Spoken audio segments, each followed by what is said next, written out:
Welcome to History Hack. If you didn't know by now, we are the revolution. That means we're sharp, witty, lots of fun, but it also means that we're essentially the peasants in Les Mis huddled round a table in the corner of the bar with no money. If you enjoy the show, please do support us. We have a Patreon account by which you can donate a small monthly sum in appreciation of what you're hearing. Alternatively, we have Ko-fi, in which you can just do a one-off donation as a thank you if you particularly enjoy a certain episode. Either way, we massively appreciate all of your support. Hope you enjoy the show.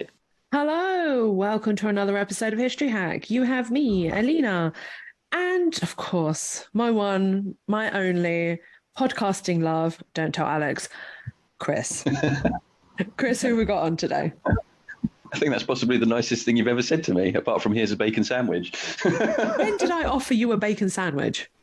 You didn't. You went off and got bacon sandwiches, and I took the tent down, and you came back and went, oh, that bacon was good. Like, yeah, thanks. Oh, yeah, I forgot. I forgot. Anyway, tell us who we got on. So we've gone slightly different today, and we've got Sophie Cairns, who is a journalist who set about trying to climb the 7 tallest volcanoes around the globe. And she's here today to talk about her first book, Climbing the 7 Volcanoes. Sophie, welcome to History Hack. How are you doing? I'm fine, thank you. And thank you for having me. This is really fun. I have a question before we actually start the questions. Yes, go ahead. Are you just a little bit mad? I might be. I think by this point, it's pretty much confirmed. Too much time in the high mountain air. We like mad people. You're amongst good company here. Anyway, let's do some questions because I want to know more. I want to know which of the 7 volcanoes you climbed. I want to know why you climbed these volcanoes. I want to know all of these things of what makes you just that little bit mad. Oh, and while we're recording this podcast, convince Chris to start doing mountain climbing and volcano climbing because his age is not an excuse. Christopher. No, it's not Chris. We're the same age pretty much. No, the thing is, I think mountain climbing is a very, very particular sport. I think it does drive you mad in the end, but in a really good way, in that it makes you do things you think you never thought you'd do ever. And when you get through them, when you get to the top, hopefully, you find out that you actually could do them all this time. And knowing that gives you kind of a new view on things. That sounds very general, but it's how I came out of it at the end. So the 7 volcanoes was a challenge to climb the highest volcano on each continent in a record time. And at the time when I first began about 10 years ago almost, the record time was 18 months to do the whole circuit. And my aim was to do that in about 4 months, which in itself is a bit bonkers. And the main reason why it was bonkers at the time was I have asthma. I grew up in Hong Kong, where I'm originally from. And when I was 3, I was diagnosed with severe, very boring word, eosinophilic asthma, and which means I couldn't really breathe well during sports. So I was always the kid at school who would never be in the sports teams, never picked by my friends to join in the races. And if I had to be forced to run, I'd be coming in about half a mile before everyone else. After everyone else. So that was really why it was a mad idea to begin with. Sounds like my PE history at school as well. Yeah, it's no fun, is it, being left out of teams the whole time? Yeah. Always last to be picked for the games. Like, oh, I can play. No, you can't. We don't want you. Yeah, she's slow. Go away. No, but that was my whole background, my whole childhood, basically. And the reason why I began doing the volcanoes was actually, I began climbing mountains 5 years prior. So when I just turned 30. So again, never too late to begin these huge endeavors, I guess. But my father passed away very suddenly. He was very young at the time, 64, from esophageal cancer. So it's the gullet which the food goes down, basically. And it was such a huge shock because he was really quite healthy. And he was a smoker, so, there is that. But he wasn't the kind of guy, he was 6'3", he was well built, he was just, robust. And he used to love walking. And I was at the time halfway across the globe in Shanghai working as a journalist. And by the time I found out he was passing away, and I'm an only child, so, there were no other siblings there, just my mum. and my dad's mum, sadly. So I missed saying goodbye to him by 2 hours. And it was just one of those awful, awful life events. And it was my first real big shock of my life, I think, that I had to go through. It was the first time I've ever been close to death, I guess, as in witnessing death in the family. So that just really shook me to the core. And I just had this huge urge to do something to commemorate him. And I think when you are in so much emotional pain, it's quite a human reaction to want to match it with physical pain. In some way, it sounds strange, but it kind of makes the pain concrete, and then you can deal with it and somehow hopefully make it useful in some way. So I began to raise money for cancer research through climbing one mountain a year. And that was how the whole thing began. And eventually that became the Volcanoes Project after 5 years.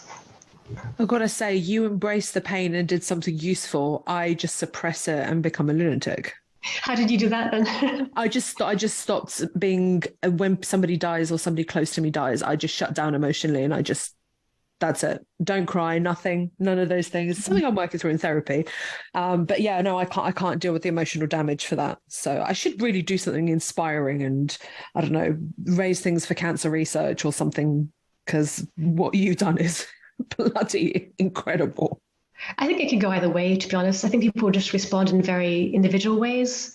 And I'm really bad at hiding what I feel. My face always shows exactly what I'm feeling, which is not really an asset in the workplace. So I just had to kind of let it out somehow. But yeah, I have friends who also try to just suppress things and stay in control, which also could be a good thing too sometimes. But I just, I'm more of a vomit my emotions out kind of person. Okay, so you mentioned you're not very sporty, first of all.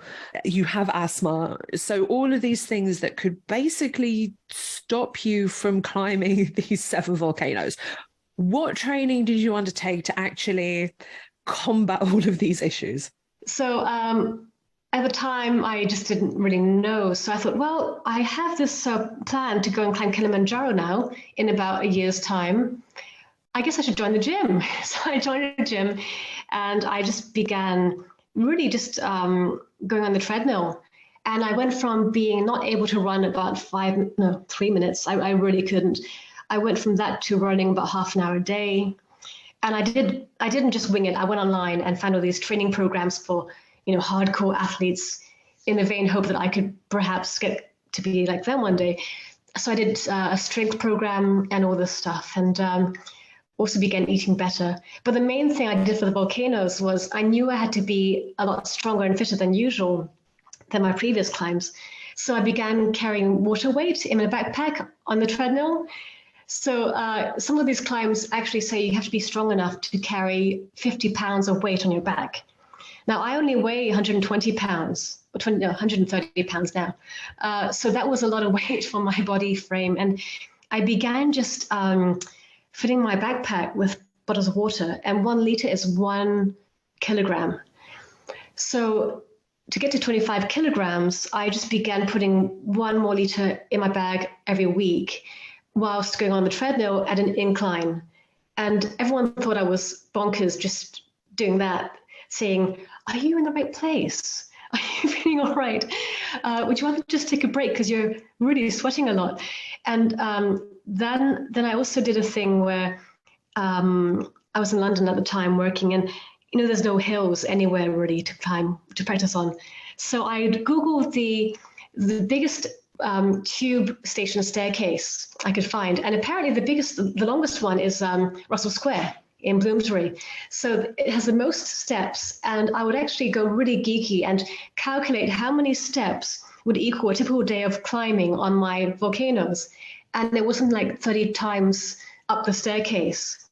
So I thought, right, okay, I'll just have to do it. And I got my backpack on with the water inside, took the lift down to the platform, climbed up the staircase. About 25 times I managed. And every time I went up, I was dodging these tourists coming down the other way. So they were a bit surprised. But it seemed to do the trick, though. So that seemed to work quite well. My God, I'm a little bit speechless and I'm struggling to find words. And I'm just imagining you running up and down Russell Square. I went to uni there, so I know the square. I've had to climb those stairs once or twice. That's a lot. That's a lot of steps. Yeah, it wasn't much fun. And the thing is, you know how that place smells a bit not fragrant? Yeah, that didn't help. Genuinely just written all that down. So No, you have not. Don't lie. hang on. Let me set my camera on. It's probably going to kill my internet, but I actually wouldn't recommend it. Oh, brilliant. Is that how you're going to start training? well, I've gone with. I might go for a jog this afternoon. Eat better. I don't know. I still like curry for breakfast. So You know what? Curry's really good in some ways because you build in calories. And for Antarctica, I knew it'd be really cold every day, and you can burn up to about 6,000 calories a day climbing in Antarctica because it's so cold. You're constantly fighting off, just trying to stay warm and fighting off the cold. And I had to actually carbo load every day to gain 5 kilograms of weight. So I was actually literally eating, 2 pizzas a day, then protein shakes, then a bag of M&Ms, like peanuts, then spaghetti. I just constantly eating to gain all this weight, but healthy weight, hopefully. And I gained about 5 kilos towards the end of that. I even Googled the diet that Bridget Jones, actress, took for her film. What was it? Renée Zellweger. And apparently she drank 1 pint of Guinness a day. I couldn't quite manage that, but it was that kind of thing. You're just eating for months. So that was fun. I think I've been in training for that for a good chunk of my life. But so was Mount Sidley in Antarctica the most challenging volcano you went up? I think in some ways it was. It is the most dry climate of all the 7 places I went to. So that is tough when you're climbing because it's just wicking away all the moisture from your breath, and that's very tough. It's like a big desert. It's so dry and huge, and the ice, the whiteness everywhere reflects the sun onto you. So you feel even more hot than you would elsewhere when you're actually climbing. And I actually had sunburn in my mouth's roof of my mouth from the beams bouncing off the ground or the snow into my mouth. So that was pretty painful. But the climate itself is not very difficult because Mount Sidley is one of the lower volcanoes at 4,200 meters, thereabouts. It is very remote, though. So to get there, you have to actually fly on an Ilyushin 76 from Chile, Punta Arenas, over the Drake Passage, which is brilliant because you have a screen showing you the waves below the plane. And you land in Union Glacier Camp, which is fantastic, which is quite inland. But then you have to take a second flight whenever the weather window clears up from Union Glacier Camp to Mary Bird Land. That's 4 more hours of flight on a Twin Otter. And that's really the boondocks of Antarctica. I mean, you really are inland. And if you break down there, you're pretty much screwed. See, I swore for you. Yay. And so we were only the 3rd expedition to get to Mount Sidley since it was first climbed, here's some history, in 1990. So it was quite epic. And it's just that the logistics are very, very difficult to get there in the first place. And we had bush pilots who were used to flying in, I don't know, like sort of Canadian outback kind of thing, like really tough guys. Take their shirts off or something at the top? Sorry, the Russians? Am I getting confused? There was a couple of people. Oh, no, that was in Elbrus, but our Russian guys did it in Sidley too. They do it on most peaks apparently. So I don't know what that's about. I mean, I do. It's about being macho and strong. But I think, I know. I remember our Russian teammates, because I had 3 of them. The 2 guys tried to take off their shirts, and our guide very wisely said, "Mate, you get frostbite. Just don't do it." And they were like, "Why not?" And then he was like, "Because it's stupid. Just don't do it." If I have to explain stupid to you, there's a problem. Yeah, I think maybe it was the altitude, but they were like really upset that they couldn't do that. I've got to say, that sounds absolutely mental doing that. I mean, how cold did it get there? It got as cold, well, most days it was minus 20 degrees Celsius. So in camp, that was the average temperature. And funny enough, it doesn't feel so bad because it's dry cold. So it doesn't get into your bones. I think it's worse than the Highlands of Scotland where I currently am because it's so damp here. But no, over there by Sidley, at Sidley, it was actually okay. We were forced to wait a few days in the crater where we were camping because there was a bit of a gale and we were covered in snow, and that was pretty epic. But I have to say, it wasn't so bad as I thought. We had really good gear. But I think when you're climbing, that cold does take a toll on your body. And I actually lost all 5 kilograms I had gained over 6 months. I lost it all on that 3-week expedition. Well, 1 week of climbing, but still, yeah, it just fell off. Yeah, every day was just a complete survival test. I think maybe I need to go out there to lose some weight. Holy shit, 5 kilos. God, I could be super skinny by the time I get back if I'm there for a couple of weeks. Or super dead. Yeah, I had the same thought. I wouldn't recommend that either as a crash diet. 1 week in Antarctica. That's what you write out. Yeah, it would, but in a really lethal way. Okay, do you know what? Let's move on from Antarctica because we've got a couple of volcanoes to talk about. So we've got Pico de Orizaba. I think I pronounced that correctly. I wouldn't know. Yeah. Tell us about that challenge.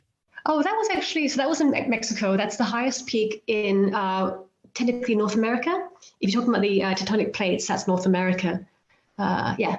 So it was about an hour from Mexico City, and it was challenging in the end because I thought I got there thinking, oh, I've been to Antarctica, I've been training for ages, no problem with this one. And it's not a very high one. It's a bit higher than Scilly at 5,000 odd meters, but again, I got there and it's a lovely conical volcano, just how you imagine one should look in the kiddies' coloring books, very perfect shape. And it was going to be only a 3-day climb. But the problem is you go from sea level to the base camp, which is 2,500 meters or so. And that's doable. That's fine. That's just like a village, actually, called Tlachichuca. I think I've said it right. But then in one day, you jump from 2,005 to 4,000 and above meters. And really, in reality, the body can't easily take a jump of higher than, I would say, 400 to 500 meters altitude gain in one day. So we were doing much more than that in one day. And even though I'd been at altitude previously, it was really tough because you get headaches. And we were drinking water the whole day, which apparently helps, and then eating a lot of sugar. But it was quite tough to acclimatize when we first got there. But then we felt better after about 2 days and thought, okay, let's just go for it.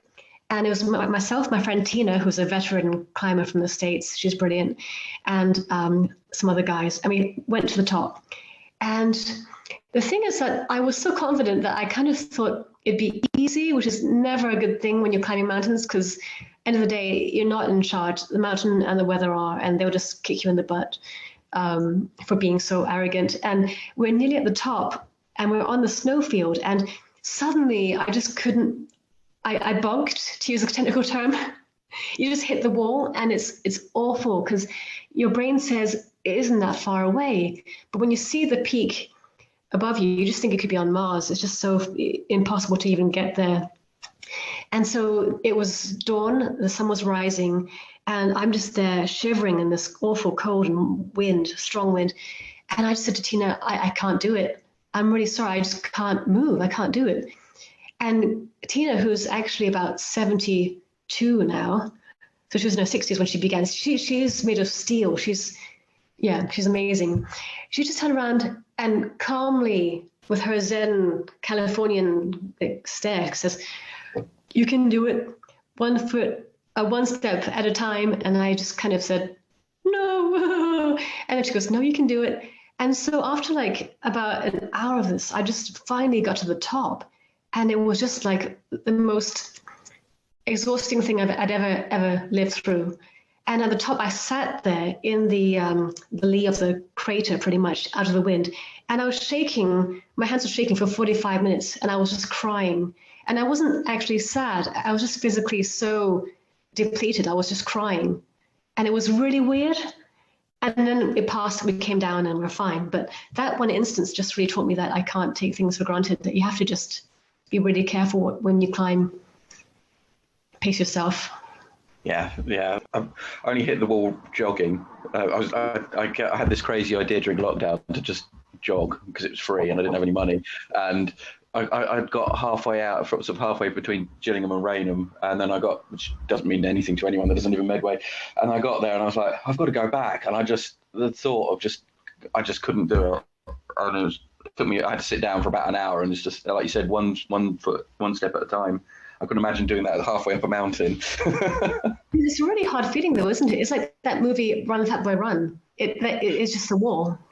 Yeah, and that's just it. And it's just your brain just goes. The brain and your body will just go. Nope, calm, stop, no. Yeah, I think it's self-preservation, but it's not very good if you're self-preserving on a mountain in the cold. You just die anyway. Yeah. I'll just sit here and die from exposure. I used to do a lot of hiking out here when I lived, because I used to live down where my parents live now. And there were a couple of times where I went hiking with my friends and I was just like, and these aren't huge mountains. They're not, I'm going to be fair. But when you're not used to doing it all the time like they were doing, I was getting 3/4 of the way up and I'm looking at this incline with these huge stones and huge rocks. I'm like, how the hell am I going to do this? My brain doesn't want to go. And my friends are like, stop, let's breathe. Let's take a rest for a moment and then we'll move on. And it's just one step, just take one little step after. And then just being at the top of those mountains is just incredible. The view is worth it. Yeah. Were you doing that at nighttime or during the day? Well, funnily enough, one I did at nighttime, which was beyond horrific because coming down, I slid and I've got problems with my hand and I landed on my hand in the wrong way. Oh my God. Never again am I doing that. Going up at night, not a problem. Coming down, never again.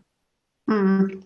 So you couldn't see a thing then when you're going down. That's very difficult. Yes. And apparently we were supposed to be able to adjust the lack of light. I was like, no, just no. Oh, anyway, we're going on a tangent, which we've been doing all day, me and Chris, unfortunately. Chris is meant to ask the next question, not me. Yeah. Oh, I can do. Let's go. What went wrong in South America? Because that went quite badly wrong, didn't it? It did. So the next volcano I did, number 3, was called, here's my really, really great accent, Ojos del Salado, which means eyes of the salt plain. So the high altitude plains in Chile are very beautiful. And this is the highest peak there, volcano there. Well, so the first time I tried Ojos del Salado, in short, both myself and my teammate got mountain sickness, so altitude sickness. And I was first, lucky me. We were at the high camp, and let me just say that the high camp is as high as the top of Kilimanjaro. So it's pretty high. It's 5,900 meters, almost 6,000 meters, the high camp on Ojos. And it takes 2 weeks to even get there because you've got to go so slowly just to get used to the height. So I led the way by throwing up in the heat and having to be rushed down a bit lower to recuperate. And I was fine the next day, actually. And that was only a practice climb. So it wasn't even the big day, the big summit day. But then the next day, which was summit day, my teammate, Matt, he also got very ill. And so it was just us two, we two, and the guide. And the guide just said, do you want to go to the summit still? And Matt said, no, F that. And I said, oh, we could try. And then the guide just says, no, I'm calling it, it's going to be a gale anyway. So whatever, I think let's go down again. So basically the guide, who didn't seem that keen in the first place anyway to go, he just said we couldn't go up. And I actually asked to go with a different team and join them to go up, but he also said no. So our guide said no. So that was that. And that was a huge blow because I was thinking that if I can't complete one of the volcanoes, I can't do the whole project because it wouldn't count as having climbed them all for the record, to set the record. So that's what happened there. The mountain bit me in the backside. Well, It's not like you don't go with any of your problems. I think in every volcano, you've got something that not necessarily goes wrong, but is a bit of a challenge to kind of overcome. And then you've got Mount, how am I going to pronounce this? Giluve? Badly. I just said Gillowy, and I think people don't seem to mind. How would you say it, Chris? Yeah, Chris, how would you say it? I wouldn't. That's why he left that question for me. I knew it. I knew it. I'd probably throw it, just because I'd try and make everything slightly German. I'd probably call it Gilvu, and change the W to a V, which would be horribly wrong. But if it's in New Guinea, or it's in Guinea, that was a German colony, so I'm going to stick with that actually. This is true. Maybe it's Mount Gillowy, but I don't. Sorry, that's a really bad accent too. No, Mount Gillowy is the highest volcano in Papua New Guinea, and actually, so I was licking my wounds. I guess I hate that term, but I was after the Chilean debacle and thinking, what is the point? I should just cut my losses now, get my flights refunded, pay back my sponsors, and just forget about it. But then a friend of mine said, no, just keep going. You already got tickets to Mount Gillowy. To Papua New Guinea, so just go. And the thing is, for the previous year, I hadn't been very keen to go because I've been reading about the outback of Papua New Guinea. And not to make assumptions, but everything I read about was either about the gangs who try to kill tourists, or what was it? Witch burnings, or cannibalism, especially in the outback. And I really wasn't so keen. And there was also an attack on these tourists on a Black Cat Trail in the north, not far from the mountain. And that was about a few months before I was going to go. And I thought, I don't want to be macheted to pieces. And I mean, they were fine in the end, the tourists, but they were attacked, pretty badly and robbed. But in the end, I thought I should just do it. So, and my husband kept making these jokes, which were not very helpful, like, oh, you're going to be a well-seasoned traveler. Get it? Seasoned as in a cauldron? And I'm like, that's not very funny. That's funny. It's funny in hindsight. I love your husband. I think he's great. Keep him. Do you know what? You got to bring him on. We'll get him to make a couple more jokes. Yeah, no, he's nuts too. But at the time I thought, that's not very nice. But now it's very funny now that I'm home safe in one piece. But Mount Gillowy, it's brilliant because I flew to Singapore, and then you change in Singapore to fly up to Port Moresby, where I was told to not leave the hotel or go outside or show my face anywhere in public because I might get robbed. So I thought, oh, this is great. So I didn't do that. I just stayed in the hotel for half a day, got on the flight, and then flew up to Mount Hagen, which is the town next to Mount Gillowy. And Mount Hagen or Hagen wasn't visited by Europeans or Caucasians, or Australians in this case, until 1930s. And apparently when they got there, they were the Leahy brothers. They were gold miners or gold prospectors. They found basically what they described as a people living back in pre-industrial times. I mean, it was really just very sort of rudimentary living. And so these guys built this runway there and plonked down planes and kind of just changed the entire landscape completely. And it's very strange because it's you get there and everything feels so, I think ancient forests, ancient scenery, landscapes. I mean, very undisturbed in most ways. But Mount Hagen's actually a town that's got everything you want. It's a very strange contrast to the landscape. Anyway, Mount Gillowy is just close to Mount Hagen, and it's a volcano that's erupted slowly. So it's kind of been oozing over a long time. It's now dormant, but because it was oozing slowly, it's like a big deflated layer cake. It's really sloppy and kind of like weird and congealed. And you have to hike about 20 miles to get to the base. And it was really fun because I was there with a local guide team. I could only find one team to even take me because no one really goes there. And these guys all had a machete in their hand each. And I was saying, we're climbing a mountain. Do we really need a machete? And he said, oh, yeah, just in case. And I was like, okay. And these guys were brilliant because they were so good to me and they knew the landscape, the paths. And one of our crew was called Simpson, and he went the whole way barefoot, and he was brilliant. He was completely manic, and he didn't speak any English, and I couldn't speak their languages, but he was the kind of guy who you can imagine base jumping. It was that kind of manic gleam in his eye. Nothing scared him, and he had one big toe missing in a really clean, cut-off way, as if it was just chonked off. And I just thought, I don't want to ask what happened there because it's so weird. And he was great, and he could climb anything just barefoot the whole way. And when I said to him, "Don't you need shoes to climb a mountain?" And he began laughing and apparently said shoes would hold him back because they'd get in the way. So it was a really good team. And Mount Gillory is not very high. It's about 4,000 meters tall. And they slept in a teepee made of twigs and leaves overnight. And I slept in my tent. And then the next day went to the top, and it ended in climbing a rock face in the rain. And that was fine. It was actually really good. The problem was coming down the hill. The whole way down, the main guide, Luke, he kept saying, "Oh, we must get back to the van in the village before 7 p.m. We must get there before 7 p.m. And I was saying, "Why? What's 7 p.m.? Nightfall." "Yeah, but we have had torches and there's so many of us, 6 of us." "Yes, but it's dangerous." And we actually didn't get there before 7. And I found out what he meant by dangerous. We only got into the rainforest at the bottom of the slopes at 7 p.m. And the minute night fell, it went from like pretty much daylight to just dark rainforest, dark under the canopy. And we had to run. Luke just said, "Run, run, run."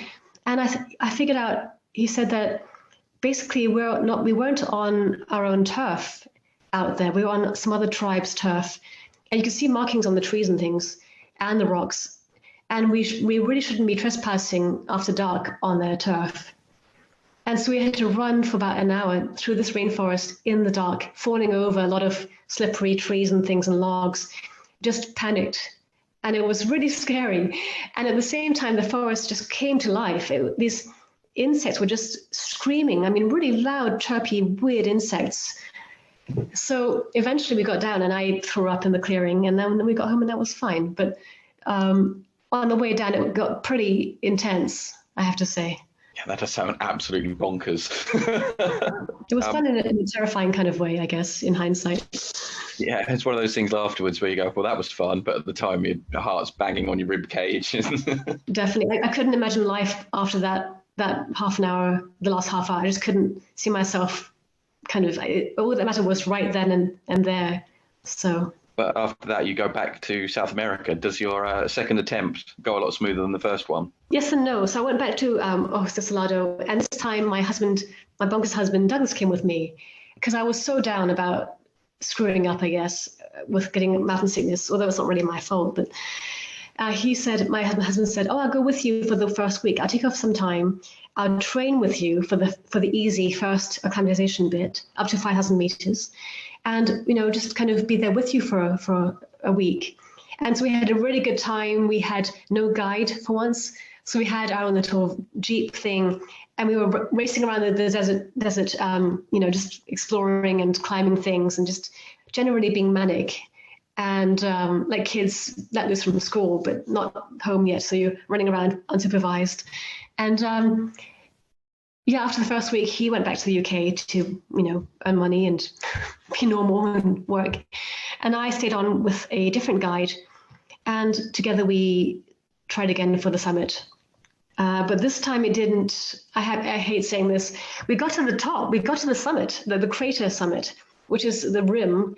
And strangely enough, the summit of Ojos Salado is in 2 countries. Half is in Chile and half's in Argentina.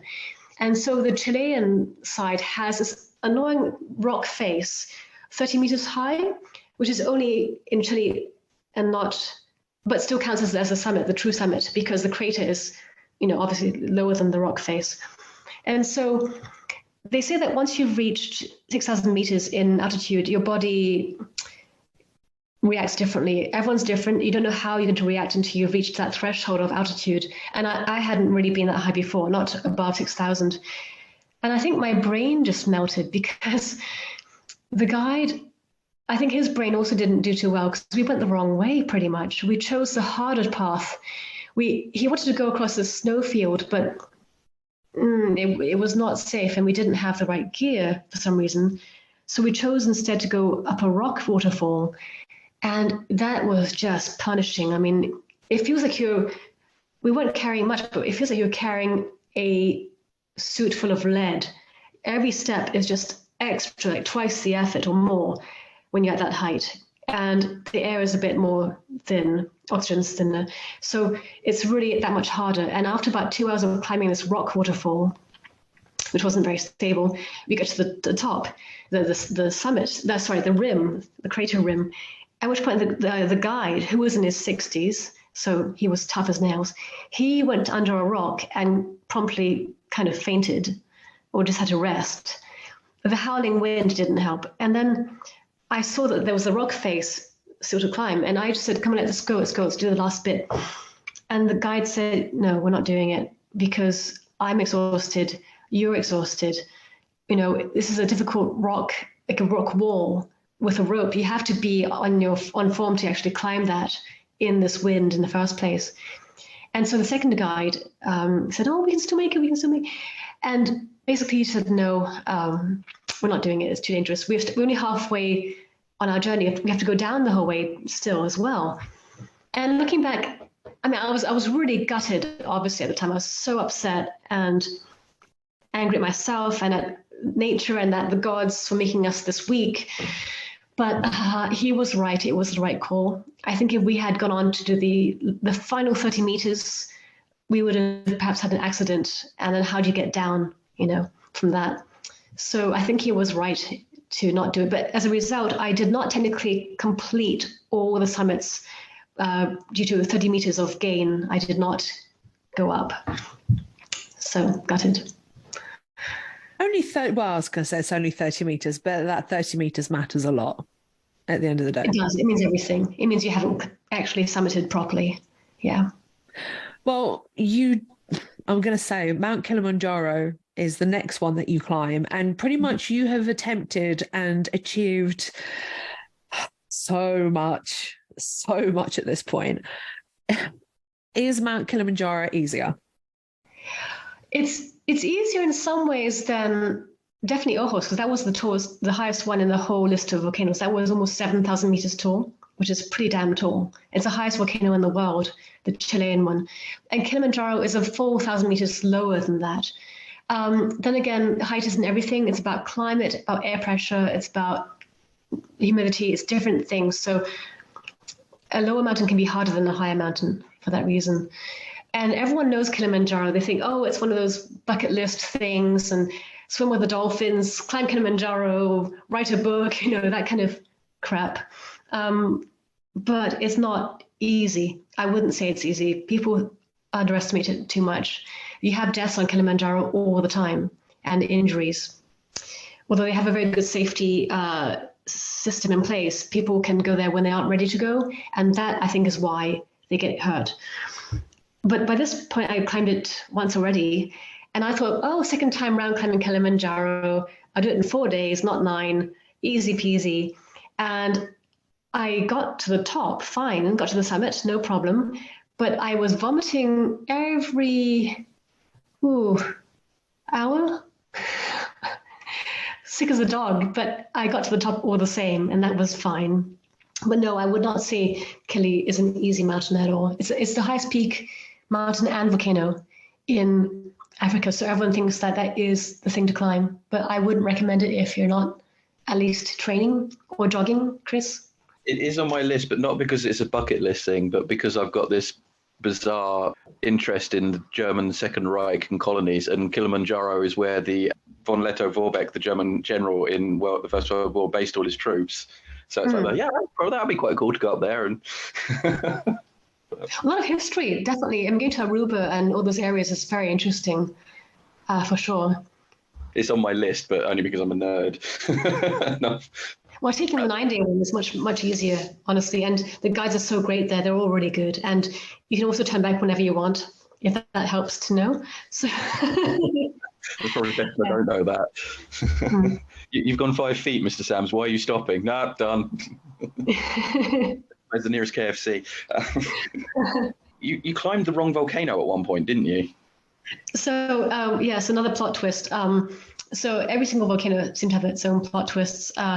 So the highest volcano in Asia, on the Asian continent, was at the time widely assumed to be Damavand in Iran, a beautiful conical volcano.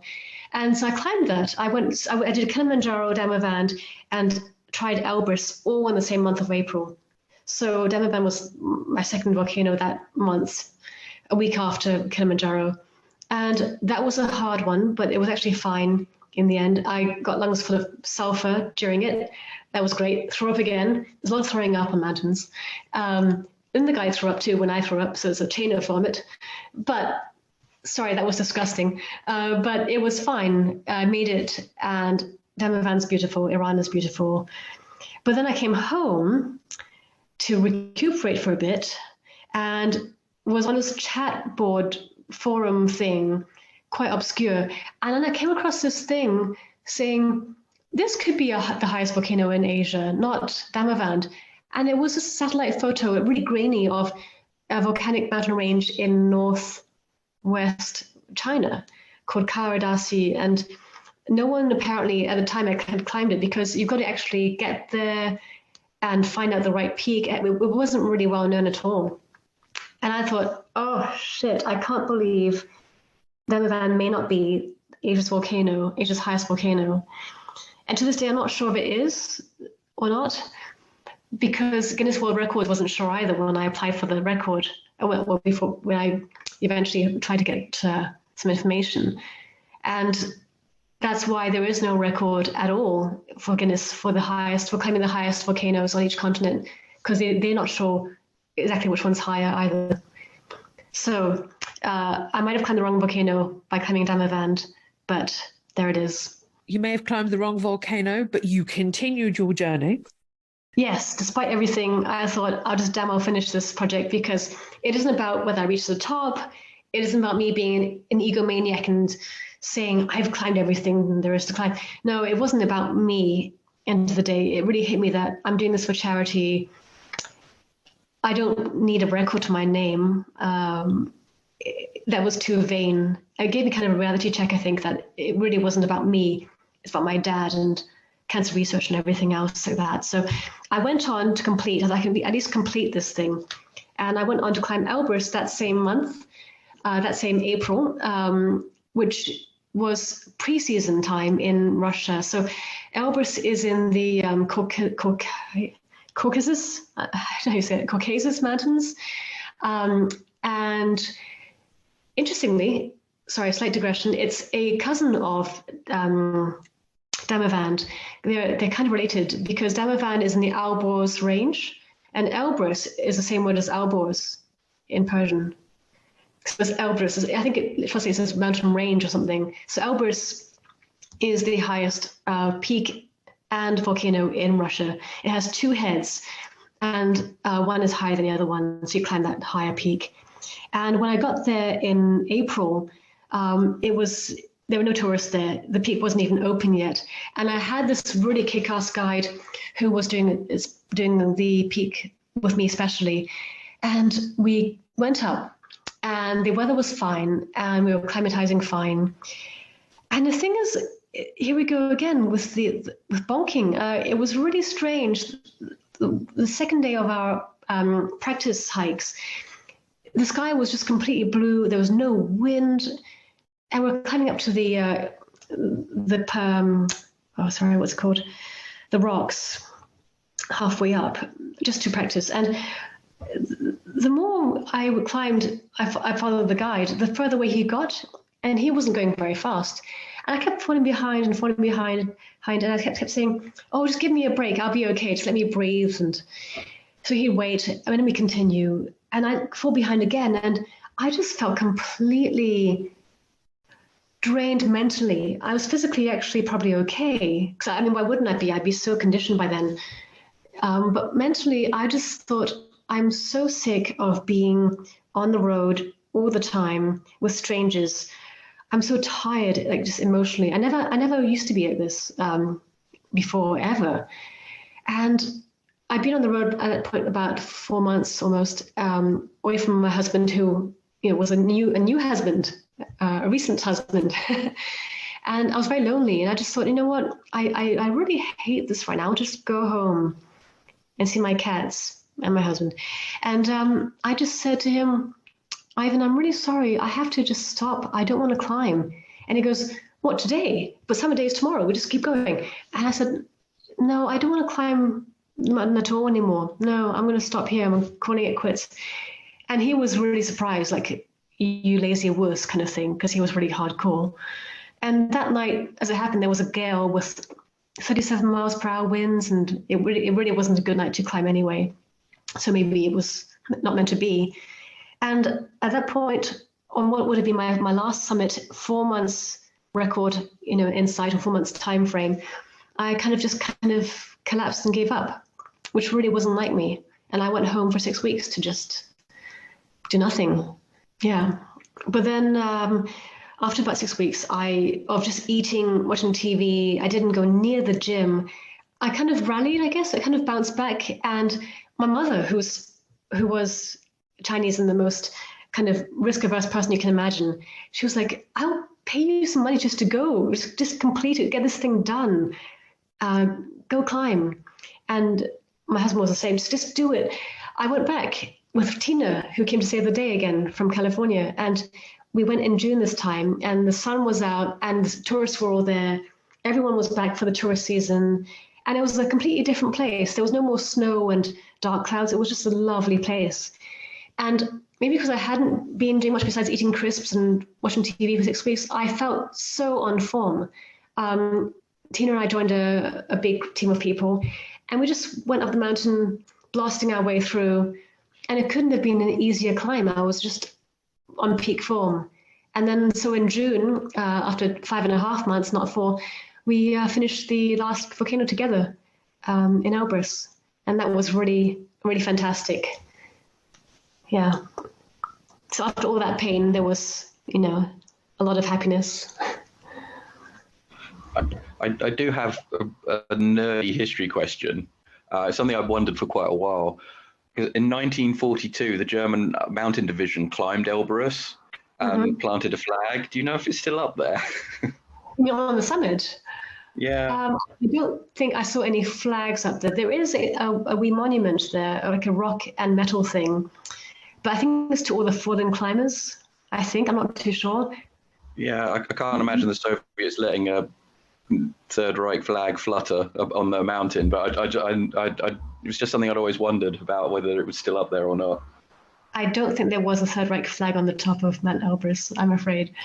No, I really didn't think there would be. They were, because they took time. It was during the Caucasus campaign, and the mountain regiment went, bet we could climb that. So they went up, and they sent photos back to Berlin of, look, we climbed the mountain. And they leadership were not best pleased. But, so I just wondered if there's anything up there for it.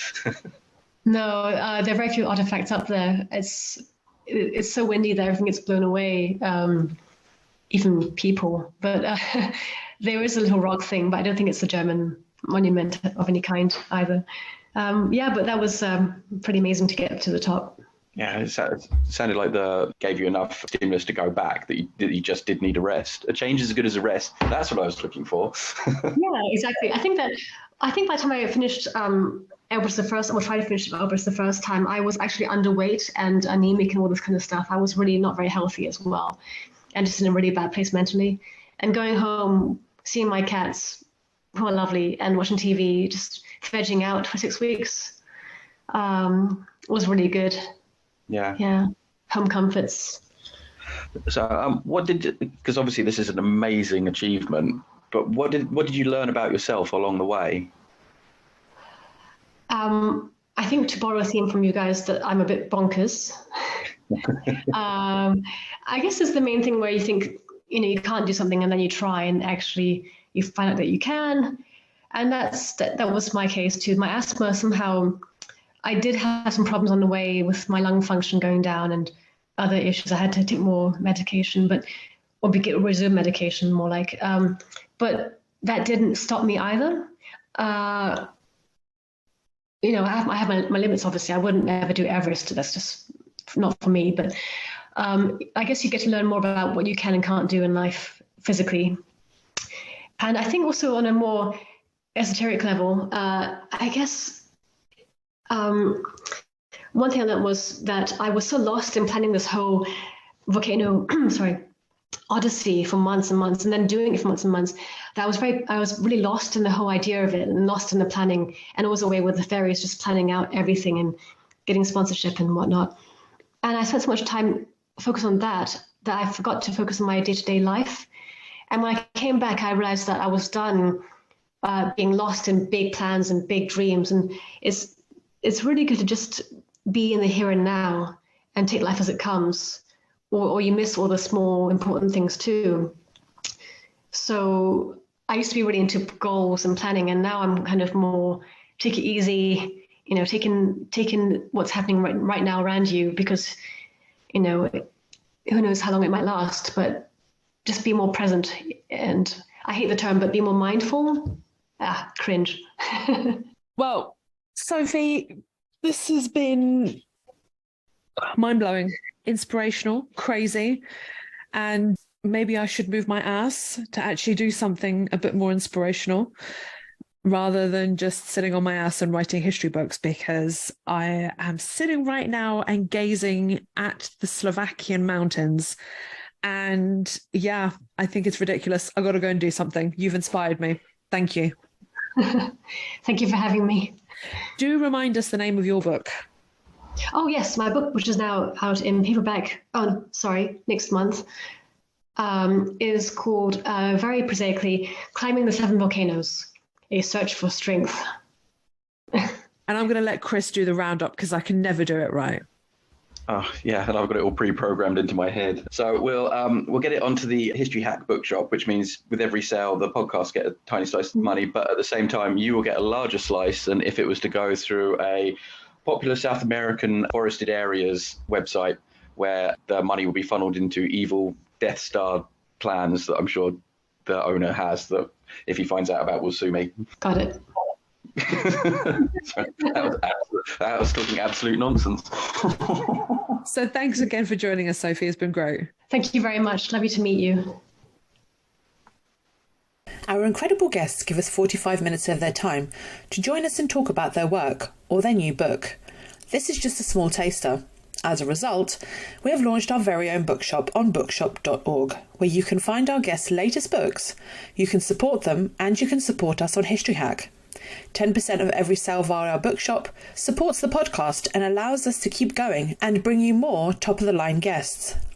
You can find our bookshop at bookshop.org/shop/History Hack, or search for us in the shop section. Thank you so much for your continued support. We really appreciate our listeners and supporters. So make sure you get down to the bookshop and grab yourselves a new book.